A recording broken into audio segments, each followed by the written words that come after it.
Bon, Jean-Pierre, on a devant nous la carte de d'Ouessant. Alors, tu peux nous en dire deux mots peut-être déjà là, puisque c'est une carte qui date du début du En 20e. gros du début du XXe siècle, hein. Une belle carte au 10 millième qui en fin de compte comporte un certain nombre de détails qui ne figurent pas ou peu sur les cartes plus récentes et qui sont en général à une échelle plus réduite. Entre autres, on trouve sur cette carte des traces évidentes des parcelles closes de murs. Bon, on en trouve répartis à peu près partout sur l'île, avec des grandes concentrations dans la partie nord-est ici, un peu moins dans la partie sud. Enfin, ces grandes parcelles closes de murs de pierre sèche étaient en général ce qu'on appelle des parcs, et qui ont été élaborés à partir du début vers 1830 du 19e siècle, essentiellement pour cultiver de l'ajonc d'Europe. À partir de ce moment-là, on a commencé l'île manquant de bois, on a cultivé de l'ajonc d'Europe, qui a permis de construire des fours à pain, et parallèlement de nourrir, de complémenter la nourriture des petits chevaux qui étaient à l'époque élevés à Ouessant. Alors, une des caractéristiques du parcellaire d'Ouessant, c'est son foncier. Tu pourrais peut-être nous en dire deux mots, parce que ça a été déterminant sur l'histoire et le paysage de l'île quand même. Le cadastre d'Ouessant a été dressé au milieu du 19e siècle, en 1845, 44 ou 45, et comptait à l'époque en gros 44 000 parcelles. La superficie totale de l'île étant d'environ 1500 hectares, on imagine à peu près la dimension moyenne des parcelles, c'est énorme. Ce qu'on sait, c'est que ce type de foncier extrêmement divisé existe depuis au moins le XVIIe siècle, puisqu'on a des papiers de succession qui datent de ces périodes-là. Et on sait aussi que les parcelles qui sont en fin de compte, ce qu'on appelle Tachenou à Ouessant, la parcelle, qui est la base de la propriété, est regroupée dans un ensemble un peu plus vaste qui est le mésate. Et le mésate, donc, va regrouper mettons une centaine de parcelles appartenant à divers propriétaires. Et ce mésate va être l'unité d'exploitation du sol jusqu'au début du 19e siècle, même encore un peu après, sachant que l'agriculture à Ouessant se décide au niveau du village. Il y a des conseils de village, et on va décider que dans tel mésade, on va mettre telle semence, de l'orge par exemple, ou des pommes de terre, ou des petits pois, et on va fixer les dates de travaux, ce qui fait que chacun va travailler sa parcelle, mais au sein d'un travail en commun réparti sur la surface du mésade. Ce qui implique une structure sociale communautaire assez forte, fait que la société ouessantine va vivre pendant très longtemps, et en tout cas au moins jusqu'à la fin du XIXe siècle, dans cet esprit d'unité de la structure villageoise. Et alors, ce modèle, il fonctionnait comment? Parce que les hommes étaient toujours... Non, les hommes n'étaient plus déjà sur l'île. Alors là, c'est bon, effectivement, on dit Ouessant a une agriculture au féminin. Hein.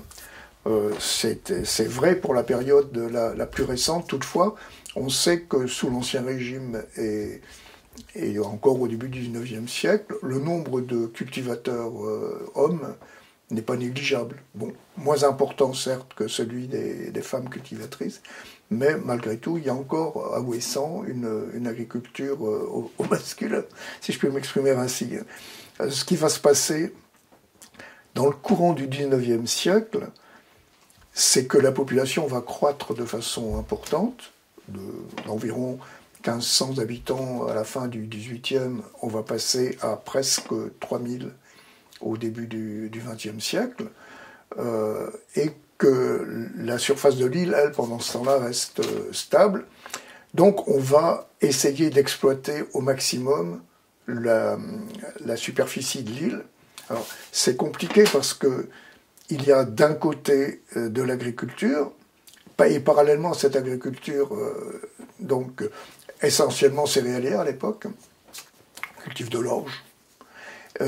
Parallèlement, il y a une activité d'élevage non négligeable avec un troupeau de moutons qui n'est pas élevé pour la viande, mais essentiellement pour la laine, qui va produire des tissus fabriqués sur l'île, mais aussi des chevaux et des vaches, donc des chevaux et des vaches et des moutons relativement petits, enfin même très petits, puisque le mouton va peser une quinzaine de kilos, la vache 80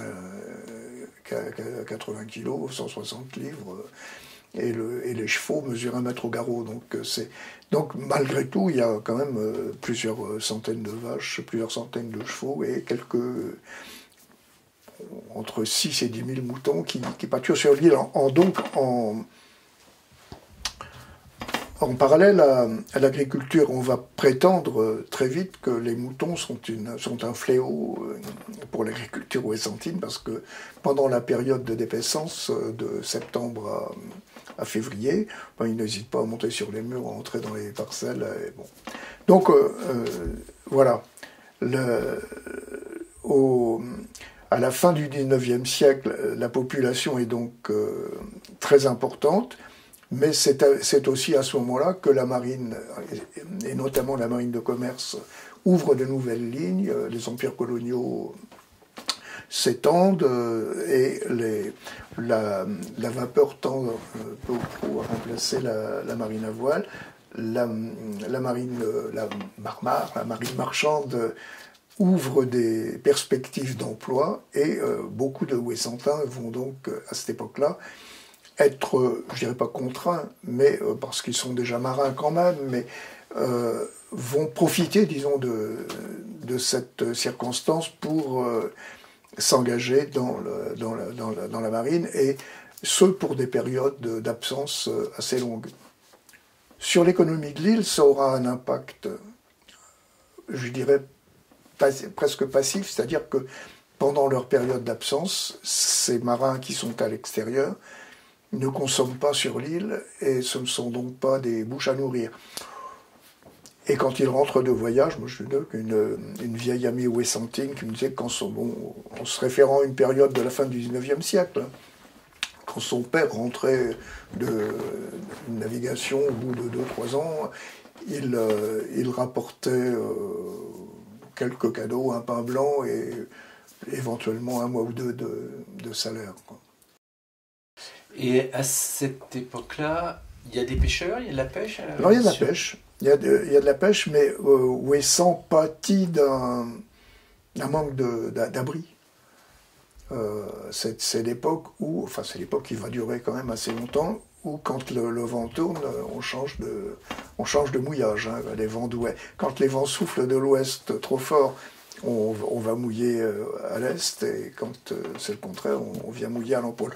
Bon, le petit abri du port de l'Empôle ne peut pas abriter une flottille importante, alors qu'à Molène, une île pourtant voisine, la flottille de pêche va être extrêmement importante. Ce qui fait que ce sont les Molénais, puis les gens du Conquet et d'ailleurs, qui viennent pêcher dans les eaux d'Ouessant. Malgré tout, à Ouessant, les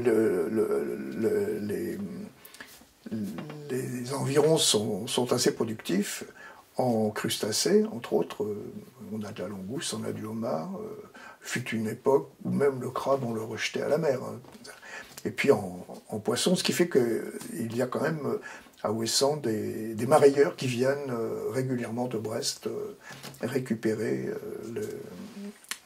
les résultats de la pêche locale. Mais c'est une activité en général pratiquée par des gens qui sont des retraités de la marine marchande. Bon, la marine marchande, quand on parle d'un ancien dans la marine marchande, c'est quelqu'un qui a 40-45 ans, surtout à l'époque de la marine à voile. Les gabiers qui montaient dans les vergues, là c'était des gens jeunes. Hein. On vieillit très vite dans ce métier-là quand on n'y laisse pas sa peau. Donc, rentrés sur l'île, ils achètent un petit bateau, ou quand ils ne peuvent pas acheter un petit bateau, ils s'engagent auprès d'un patron qui a un bateau et ils pratiquent la pêche côtière. Et ce modèle économique qui fonctionne jusqu'à quelle période et à quel moment il commence à évoluer et il évolue comment? Alors, les Ouessantins parleront toujours de tradition immémoriale et fixe, c'est pas vrai. Tout a toujours bougé, hein. Et d'ailleurs, quand ça bouge pas, ça meurt. Mais à la fin dès le début du XIXe siècle, on s'aperçoit, à travers, entre autres, les délibérations du conseil municipal, que les choses commencent à changer. Et le conseil municipal constate à un moment donné que les assemblées de village n'ont plus l'autorité nécessaire pour que les emblavures se fassent, comme je l'expliquais tout à l'heure, en commun sur un mésade donné. Donc petit à petit, les choses bougent, l'individualisme gagne. Et bon, malgré tout, disons que jusqu'à la fin du XIXe siècle, l'agriculture à Ouessant prospère. On va cultiver jusqu'au bord des côtes. On m'a même raconté qu'il y a eu, à un moment donné, à la fin du XIXe siècle, un champ de pommes de terre sur la Grande Roche. Mais quand on se promène, on voit encore des traces de parcelles cultivées jusqu'au bout des pointes et jusque sur le bord des côtes. Puis à la fin du XIXe siècle, à partir de la fin du début du XXe siècle, les armateurs vont commencer à déléguer directement aux familles à Ouessant, aux épouses ou aux mères, une partie de la solde des marins. Donc ça va être une petite rentrée d'argent qui fera que petit à petit aussi, qui vont permettre aux femmes d'avoir un peu plus de bien-être. Et petit à petit, elles vont délaisser les activités agricoles, qui vont décroître. Pendant toute la première moitié du XXe siècle, jusqu'à la guerre, hein, les activités agricoles sont en décroissance, restent encore importantes, mais elles décroissent quand même. Et au moment de la guerre, évidemment, la pénurie due à l'occupation oblige à reprendre des activités qui vont donner un nouveau coup de fouet à l'agriculture d'Ouessant. Et après la Seconde Guerre mondiale, ça va être la dégringolade jusqu'à ce qu'on constate aujourd'hui, c'est-à-dire que, bon, à part quelques jardins qui sont encore cultivés, il n'y a plus de culture en plein champ sur l'île. Les dernières cultures en plein champ ont vécu dans les années 70. Dans les années 70, à ce moment-là, on a tenté une relance agricole qui a fonctionné pendant quelques années, puis qui elle-même, faute sans doute de soutien de la part d'un certain nombre de responsables politiques, entre autres,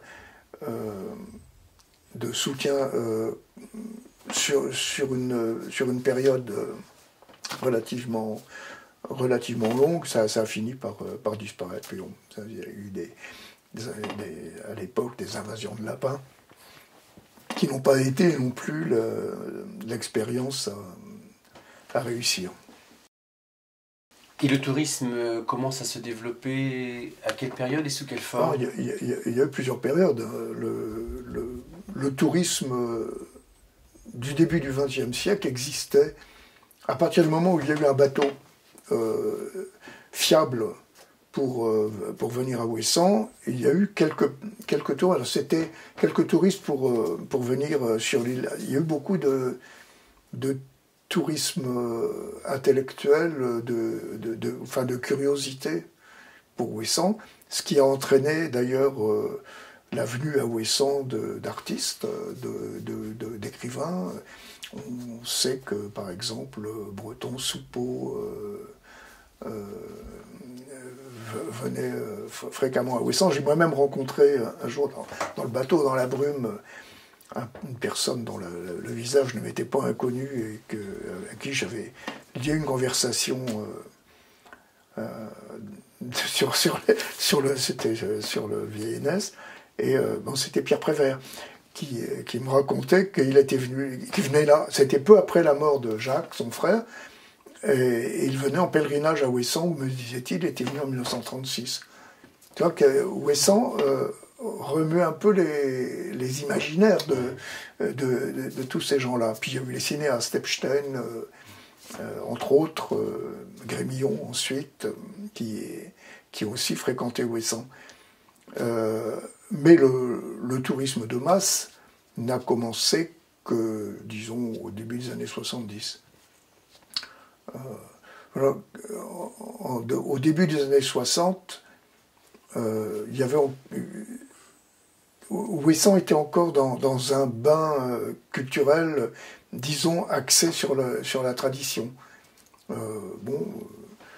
sais que il n'était pas bon à l'époque qu'une femme se promène, par exemple, en pantalon et à l'église quand elle était en manche courte. C'était pas forcément bien vu. Bon, évidemment, tout ça a changé très vite après. La création du parc naturel régional en 69 a été peut-être le point de départ de cette montée de l'activité touristique à Ouessant. Et aujourd'hui, l'économie de l'île est essentiellement axée sur le tourisme. Et donc, puisqu'on évoque cet écomusée, c'était le premier écomusée qui a été créé en France, c'est ça? C'est ce qu'on dit, oui. En fait, ça ne s'appelait pas écomusée à l'époque. Bon, même si le concept essayait d'être mis en... Donc, le concept d'écomusée n'a été développé qu'en 1972. Le mot est né en 70. Bon, il se trouve que c'est moi qui l'ai prononcé, donc je ne veux pas prononcer écomusée. J'ai parlé de conception écomuséographique. Et en 1972, on a mis un contenu derrière le mot. Enfin, le contenu avait déjà été plus ou moins exposé dans le projet d'écomusée de Ouessant, ce qui fait qu'on dit que l'écomusée de Ouessant est le premier de France. En fait, il y en a eu plusieurs, hein.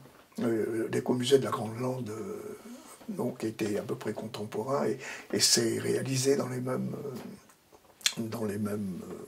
conditions et selon la même philosophie. Donc à savoir d'associer la population à la création du musée et de faire en sorte que ce musée ne soit pas cantonné dans le passé, mais puisse rendre témoignage de l'évolution d'une société. La tradition n'est jamais fixe, immuable, etc. La tradition, c'est ce qui est porté, mais ce qui est porté, effectivement, d'une génération à l'autre, varie. Donc, quand on se réfugie derrière la tradition pour dire non, ça n'a jamais été comme ça ne peut pas être de cette façon, on se trompe, parce qu'on va se casser la gueule de toute façon. Hein. La tradition, c'est ce qui est porté d'une génération à une autre, autrement on vivrait encore comme nos ancêtres les Gaulois. Hein. Et comment l'idée est née de cet écomusée? Qu'est-ce qui a été le déclencheur et pourquoi on a porté l'intérêt sur cette question justement du patrimoine bâti, des modes de vie, etc. Alors, il se trouve que, en ce qui concerne l'écomusée de Ouessant, en 1959, j'ai eu l'occasion avec un copain de venir faire un film sur l'île, et là j'ai découvert des maisons et des gens qui vivaient dans ces maisons. C'était en général des personnes âgées, et ces maisons m'ont tout de suite frappé par le fait qu'elles étaient pleines de couleurs et assez peu semblable à ce qu'on pouvait voir en face sur le continent. Bon, il y avait des éléments en commun, bien sûr, mais il y avait un esprit un peu différent. Ce type de maison avec 2 petites pièces au bout de la maison, les tables dans l'axe de la fenêtre, les meubles peints, des boules de Noël au plafond. Enfin, c'était des choses curieuses. Et quand je suis rentré à Paris, je suis allé voir, pas tout de suite, c'était 2 ans après, j'ai fait service militaire entre-temps, mais je suis allé trouver le conservateur du musée des arts et traditions populaires, Georges-Henri Rivière à l'époque, en lui disant, voilà, le type de maison qu'il y a à Ouessant, ça vaudrait quand même le coup de conserver un spécimen de ce type d'habitat. Et à l'époque, il m'a un peu dissuadé de la chose, en me disant, faire un musée, bon, c'est très bien, mais il faut pouvoir le gérer. Bref, bon, j'ai continué à collecter. On venait avec Françoise, mon épouse, passer les vacances à Ouessant, puis on collectait, soit des chansons, soit des témoignages, soit des objets, bon. Et du mobilier que souvent on trouvait abandonné sur un tas de fumier ou sur le bord de la route, etc. Il y a eu des façades de lits clos comme ça. Et tout ça partait au musée des arts et traditions populaires. Donc ils ont une collection d'Ouessant qu'on a constituée à cette époque-là. Et en 1967, Rivière m'envoie un petit mot manuscrit en me disant, bon, il va y avoir un parc naturel en Bretagne. Ouessant, théoriquement, fait partie. Il y a peut-être là l'occasion de réaliser ton projet de musée. Et moi, j'avais, bon, tout en collectant d'année en année, j'avais connu pas mal de gens, et puis certaines personnes me disaient, bon, écoute ça, Jean-Pierre, bon, j'ai ça à la maison, bon, je voudrais bien te le donner, mais je te le donnerai quand le musée sera fait à Ouessant. Et puis voilà, bon, en 67, donc je travaillais à l'époque dans la publicité cinématographique, la DATAR me demande un rapport sur ce que pourrait être ce musée à Ouessant. Bon, quelques soirées, je dit, le rapport c'était... bon. Et puis voilà, le 1er avril suivant, j'étais là, avec pour mission d'ouvrir un musée pour l'été. 1er avril 68, ça n'a pas été commode parce que l'île a été coupée du continent pendant plusieurs semaines. Mais bon, voilà. Mais il fallait refaire toute la collection parce que ce qui était aux ATP restait aux ATP. Hein, parce que le musée qu'on allait ouvrir ici n'avait pas encore les normes de présentation, de sécurité, etc. Donc là, je dois dire que la population a été acteur ou actrice de la création du musée, parce que des tas de gens sont venus apporter des objets, des documents, etc., de façon spontanée. Et voilà, bon, quelques objets ont été achetés, parce que bon, ils avaient quelques valeurs marchandes, mais il y a eu beaucoup de dons. Et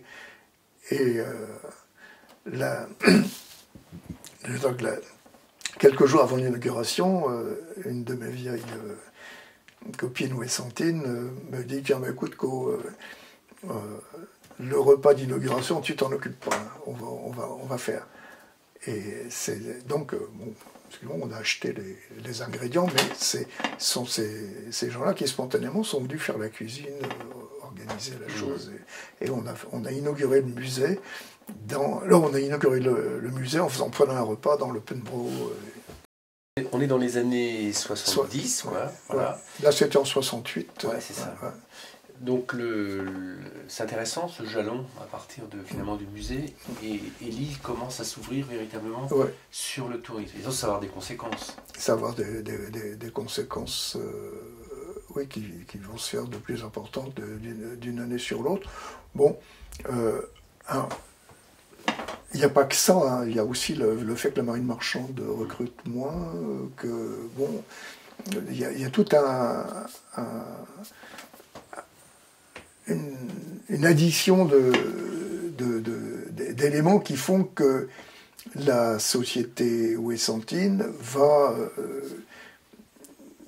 subir une de ses plus profondes mutations, je pense. Bon, il y a eu celle du début du XXe siècle, mais là, effectivement, l'agriculture va complètement disparaître, la population va vieillir. De plus, les quelques marins de commerce qui restent sur l'île, les femmes vont avoir tendance à aller plus près des ports d'embarquement, de façon à ce qu'il y ait moins de temps perdu. Les enfants, bon, jusqu'à présent, bon, les garçons, en tout cas, ouessants, ils étaient destinés à être marins, et bon, on les envoyait éventuellement à l'école de marine marchande, etc. Mais là, maintenant, bon, on va les envoyer au collège, au lycée. Et la société change, hein, et ça va avoir une conséquence sur l'île, c'est-à-dire que la population va diminuer, va vieillir, et que les activités agricoles vont totalement disparaître. Moi, j'ai encore vu dans les années... nous, on a cette maison depuis 1975. Jusque dans les années 80, il y avait encore quelques petites cultures de pommes de terre en plein champ. Jusque dans les années 70, il y a eu encore quelques petites cultures de céréales en plein champ. Résiduelles, j'ai filmé un battage au fléau en 67. Hein. Donc évidemment, on battait au fléau parce qu'on ne pouvait pas, pour la petite quantité de grains, mobiliser une batteuse. Il y a eu très peu, il y a eu une ou deux batteuses à Ouessant qui ont été offertes au début du XXe siècle par le continent. Mais donc l'île, le paysage insulaire,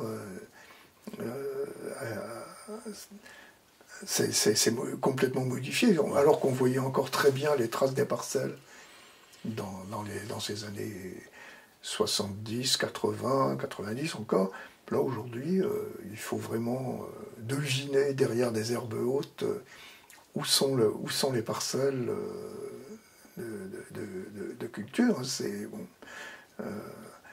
Alors, parallèlement, le troupeau de moutons a diminué.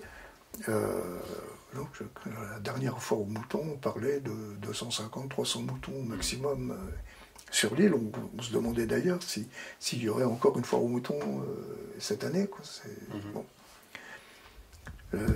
Donc voilà, c'est le gros problème, c'est de savoir si l'économie de l'île doit tout miser sur le tourisme, et si elle mise tout sur le tourisme, savoir ce que les touristes viennent chercher sur l'île, ou si parallèlement à un tourisme, disons, respectueux de l'île, il peut y avoir des activités économiques qui se développent sur ce petit territoire. Bon, et quelles activités économiques? Alors, des activités entrepreneuriales, on en connaît quelques-unes. Sur l'île actuellement, le Nivediskin, il y a une savonnerie qui s'est ouverte, il y a des petites entreprises qui s'ouvrent comme ça, comment Mathieu avec ses girouettes. Mais est-ce que parallèlement à cela, la vision d'une terre qui reste en friche n'est pas très... Enfin, à la limite, c'est assez repoussant. Et c'est aussi presque, je dirais, il y a une question presque de moralité, si tu veux. Une terre est faite pour être cultivée quand elle est cultivable, ou exploitée en tout cas. Alors, comment est-ce que, on peut traiter cela par une reprise, comme l'avait souhaité dans les fins des années 50, début des années 60, les élus d'Ouessant, et qui avaient fait venir un expert la DDA de l'époque, ou de l'EDE, de l'établissement départemental de l'élevage, qui avait proposé la création d'une coopérative d'élevage de moutons, sachant que, effectivement, le parcellaire est ce qu'il est, mais le parcellaire rend les terres communes pendant 6 mois de l'année. Alors pourquoi pas pendant 6 mois supplémentaires? Et à ce moment-là, une coopérative d'élevage de moutons pourrait valoriser les terres. À l'époque, là aussi, on s'est retranché derrière la tradition. Ben oui, mais la tradition, c'est février. Oui, mais si les moutons étaient ramassés en février, c'est parce qu'il y avait des cultures qu'il fallait protéger par ailleurs. Donc tout ça est lié. Donc je pense que aujourd'hui, sur Ouessant, il y a un parc, une association de promotion des îles, un conservatoire du littoral, plus un parc marin, et plus la commune, etc. Et les habitants d'Ouessant en général, si tous ces gens-là se mettent ensemble, ne réussissent pas à élaborer un projet, c'est à désespérer, non ?